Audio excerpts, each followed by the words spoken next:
왜냐면 이제 그 착각이 쉬운 이유가 뭐냐면은 우리가 이제 요만한 잔이 있잖아요. 요만한 잔이 있으면은 여기다가 이제 차를 요 정도 딱 부으면은 한 60ml 되겠나? 그러면 여기 꽉 차잖아요. 근데 이런 데는 한 300ml 부어야 된단 말이죠. 이런 데는 한 1리터 좀 더 부어야 되겠죠. 좀 더 큰 데는 저런 20리터를 부어야 되는 데도 있고 또는 100리터를 부어야지 꽉 차는 게 있잖아요. 깨달음도 비슷하거든요. 그 사람들이 느끼는 깨달음, 진짜 깨달음이 아니라 자기 그릇이 한 50ml 정도밖에 안 되면 50ml가 차면은 깨달았다 생각하는 거예요. 왜냐하면 이게 눈에 보이는 게 아니기 때문에 자기 기준이거든요.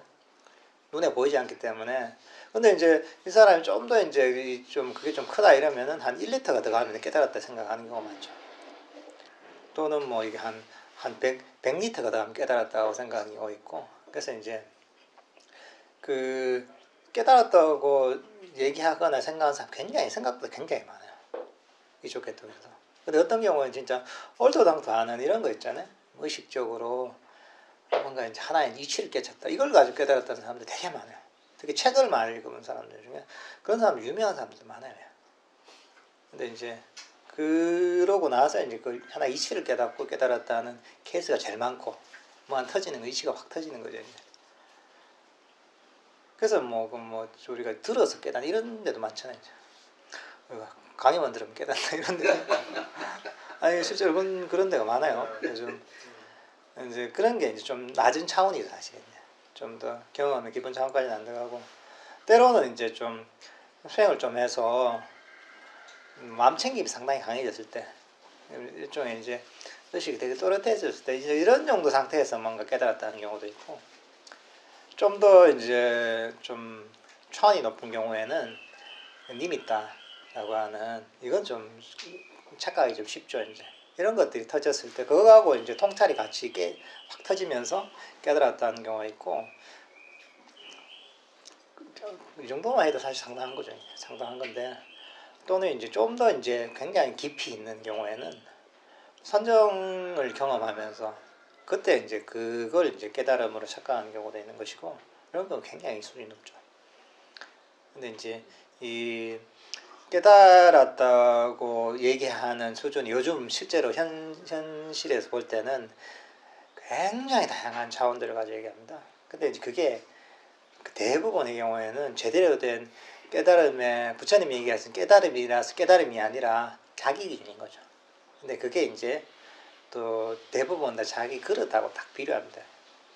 비례해서 내 그릇에 꽉 차면은 이거구나 하고서 이제 본인이 깨달았다고 착각을 하는 경우죠.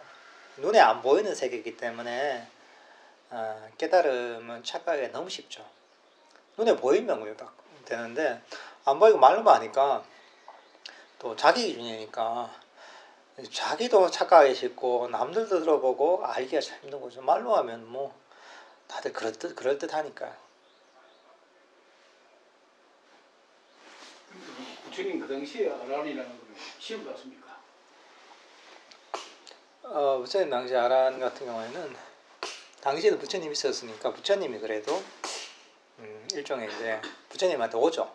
와서 한번 일종의 점검을 받는 거죠. 그래서 부처님이 이제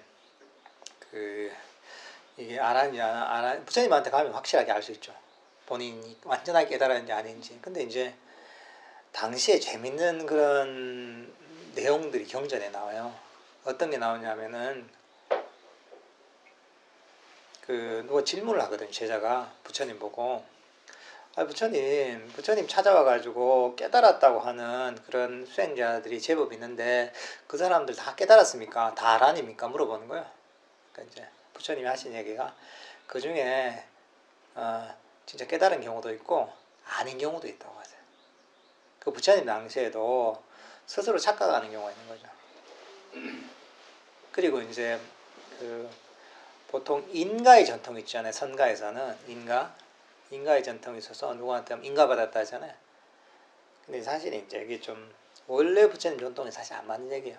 왜냐하면 어느 정도까지 얘기를 할 수 있겠죠. 근데 확실하게는 알 수가 없어요. 왜냐하면 그 경전을 봐도 당시에 최고의 부처님 제자는 누구냐면은 사리불륜자였거든요. 사리푸타. 법의 장군이라고 해서 취해제일이고 부처님 최고의 제자는 상수제자라고 할 때는 사리불륜자거든요.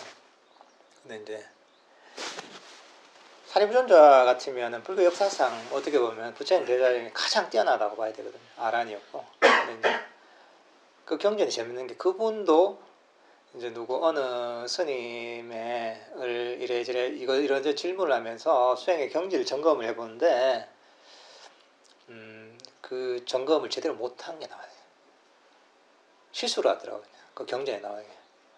사리불륜자조차도 본인이 보기에는 아란이 아닌데 나중에 부처님 하시는 얘기는 아란이 맞다고 이런 이제 일화가 나오거든요. 실제로 이제 그래서 이제 완벽하게 그 사람의 깨달음을 판별할 수 있는 사람은 지금 이 불법의 시대에는 석가모니 부처님밖에 없는 거예요. 그러니까 사실 이제 나머지도 대충 이제 이렇게 저렇게 얘기는 할 수 있겠지만은 확실하게 알 수는 없어요. 그래서 사실은 인간의 전통 자체가 어떤 부분에서는 일리가 있는 부분이 있지만 어떤 부분에서는 좀 문제가 있는 부분이 있죠. 이게 참 어려운 문제예요. 확실하게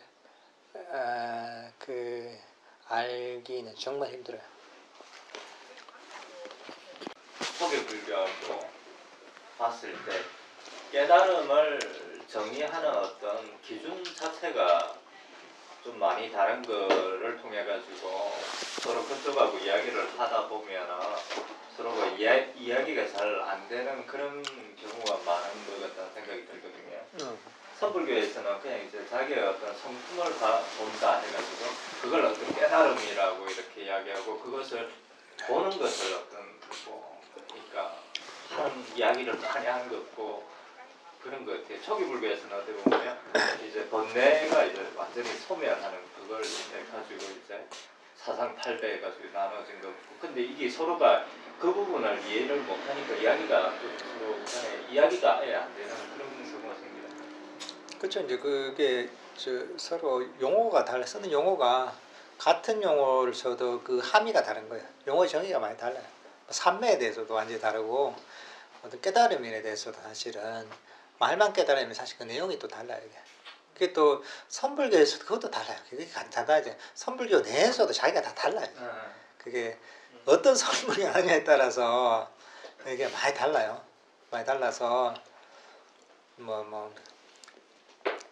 흔히 돈수 얘기도 하고 돈수 점수 얘기도 하잖아요. 이제 그런 것부터 해가지고 선불교 내에서도 다르고 당연히 이제 초기 불교에서 얘기하는 이런 거하고 다르죠. 그래서 옛날엔 모르는 분들은 무슨 선불교에서 그런 단계를 나눌 때 많이 쓰는 게 성철 스님에서 특히 많이 쓰셨지만은 행주자 목농정 몽중이려 숙면에 얘기하잖아요.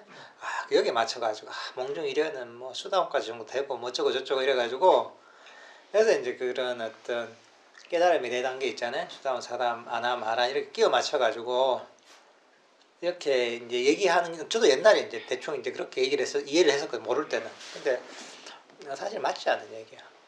맞지 않는 얘기고 그것을 끼워 맞출 수가 없어요. 끼워 맞출 수가 없고 그냥 그건 각자 그걸 따로따로 봐야지 그 하나로 보기 힘들어요. 서로 이제 안 맞는 게 너무 많고 수행을 바라보는 관점이 너무 다르고 깨달음 바라보는 게 너무 다르기 때문에 이게 물론 이제 공통점도 있겠지만 너무 이제 이질적인 부분들이 많기 때문에 그 하나의 틀에서 다르기 힘들어요. 그래서 이제 그 두전통에서 공부한 분들이 얘기를 하잖아요. 말은 하는데 서로 완전히 다른 얘기를 하고 있는 거예요. 그러니까 이제 말을 하다 보면 서로 그냥 대화가 안 되는 거냐 이게. 옳다고 그러다 그 문제 아니야. 대화 자체가 안 돼요. 용어에 대한 정의가 다 다르고 다르기 때문에 대화가 될 수가 없는 거예요. 그게 대화가 되려면은 용어에 대한 정의를 같이 해놓고 그 바탕 하에서 대화를 해야 되는데 용어에 대한 정의가 다 다른데 어떻게 돼요? 삼매를 얘기하는데 여기서는 뭐 선불교 삼매를 이게 뭐 안전하 선하 이제 계속 있어야 돼 이렇게 얘기하잖아요. 근데 초계불교 쪽 삼매는 그 삼매가 아니거든요. 이게. 예를 들면 근데 이제 똑같은 삼매란 용어를 쓴단 말이죠. 근데 이제 그렇게 해서 대화가 될 수가 없는 거죠 이게. 근데 이제 이제 불교가 워낙 이제 그 역사가 오래되고 여러 나라도 전파가 되면서 그러면서 새로운 전통들이 많이 이제 새롭게 생겨났고 또 뭐랄까 이제 불교 외적인 어떤 이질적인 그런 뭐랄까 이제 수련법이랄까 철학이랄까 이런 게 이제 불교로 많이 들어왔거든요. 그러다 보니까 이 불교 스펙트럼이 너무 넓어졌어요. 이제. 불교라고 우리가 흔히 얘기할 때 스펙트럼이 너무 넓어져서 그 사실은 하나의 그냥 불교 이렇게 얘기하기에는 좀 힘든 측면이 있죠. 근데 이제 그게 이제 우리가 이제 언어에 속는 거죠, 이제. 그 언어를 정확하게 이제 그 엄밀하게 정의를 써야 되는데 그게 아니라 그냥 이제 서로 이제 불교를 하는데 그 내용 완전히 다른 거 이제 다 넘어가고.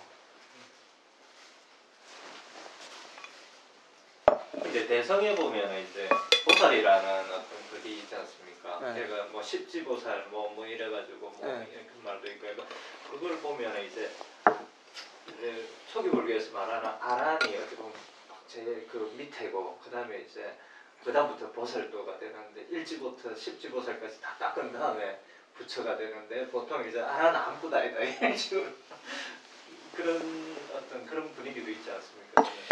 근데 그게 이제 원래 부처님 당시 없었던 개념이죠. 그게 이제 시대를 거치면서 그 시대의 필요에 의해서 만들어진 거죠. 예를 들면 그 보살이라는 개념도 원래는 그 개념이 아니었어요. 보살은 부처님께서 완전한 어떤 부처가 되기 전에 그 오랜 세월 동안 그렇게 이제 바라미를 닦을 그 시절의 존재를 보살이라 그랬거든요. 근데 이제 그 보살이라는 단어는 부처님밖에 한테밖에 안 쓰였어요. 원래는. 근데 그게 이제 후대로 이제 넘어가면서 이제 그 중생들을 구제하는 그런 어떤 그 아주 차원 높은 존재 이런 식으로 이제 변모가 된 거예요. 이게. 근데 그런 것들이 뭐 의미가 없지는 않겠지만은 원래의 개념하고는 많이 달라졌죠.